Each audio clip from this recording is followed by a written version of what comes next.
মাত্র 3000 টাকা? মাত্র 3000 টাকা দিয়েছো শপিং করতে? কি হয়, কি হয় 3000 টাকায়? ঈদের শপিং হয় নাকি 3000 টাকায়? বাবা, তুই এইবার ঈদের মধ্যে চালিয়ে নে, আমি সামনের ঈদে তোর যা যা লাগে সবকিছু কিনে দেবো। কি বললে? সামনের ঈদে? তাহলে এই ঈদে আমি কি করব?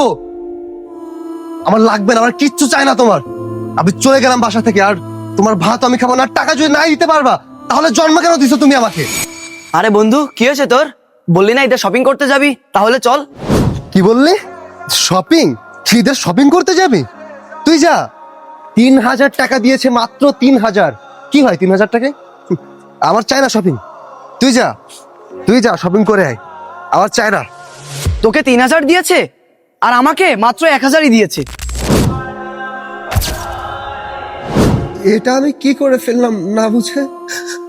বাবা তো আমাকে বলেছে সামনের ঈদে সবকিছু কিনে দিবে, তারপরও এটা আমি কি করে ফেললাম? এটা করা একদমই উচিত হয়নি। বাবা, বাবা, সরি বাবা, আমি বুঝতে পারিনি বাবা।